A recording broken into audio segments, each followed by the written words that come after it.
For today's video, mga kapagsan, at natin ito'y Betchay Grocery. Ito yung Betchay TV. Wow!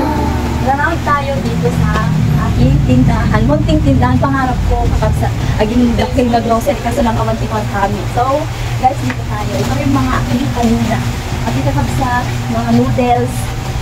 Basit lang ang pagkakita natin kapagsan, saktong-sakto yan. Pamilyami nga, gasawa. So, yan tayo dito. So, ito, ito yung gayang aramid ko. So, nag-order na kayan padak kasi aglala ko. Tapos, siya lang nag-aramid kami mas mura. At saka mas mas adapititang gamin dito. So, ito yung lang, aramid ko lang sa inyo. Dating pintit ko matakasan. Top bright. At namin pasurot natin kakabsat. So, rinunugin natin yung ating aglamakit. Nabulang. Nabang lupan. So, dito tayo. Makita yung ako dito kami. Puro asinsalang sila ako. Dito tayo sa Pampers. Ito yung ating kakabsat din. Magic color. So, at ito mabili kami titindaan ko. Kaya, puro na lang magic color. Siguro ko nabili kami ito yung ibagada nga kasi sakit. Kuwataw nun. Aramidan ka nun, ubing kibarang kayo. Kaya, puro ka na doon. Si Pampers. So, ito tayo man. Biskuit. Basit lang ang biskuit. So, agito Jay, mabili ka niya kakabsat. Patong ko lang ita, sense lang, kaya basit lang tigita ti grocery. Minsan guys, give upping kaso nga lang kahit nila kayo, tuloy-tuloy mitano kasta. Adalat na pagalaang niti pang servimi nga kinaal daw.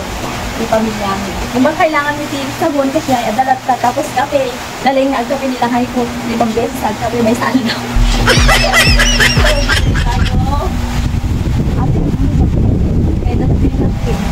Ayan. So, ito tayo kapagsat. Ito tayo toy-toyo. Sabi ito kapagsat. Ato inaroon ko lang. Kumbaga inkabil ko lang dito, hindi kalman. Tano kasta, natila ko. Kasi nagrigat at plastic kit. So, madaling araw kayo lang kami nagre-rain na po. Tapos, agpalingkin na. Tapos, ilan na lang alas 8 lang pinakpinanglangan. So, ano po to? Sakripisyo lang po sa pag-negosyo. Kahit minsan nalulubog pero bumabangon pa rin. So, dito ating deliver ni Baguio. Ang mabili kong tinapay. So, ito yung Bali bread na pinupuntahan ng mga tao. So, dito tayo.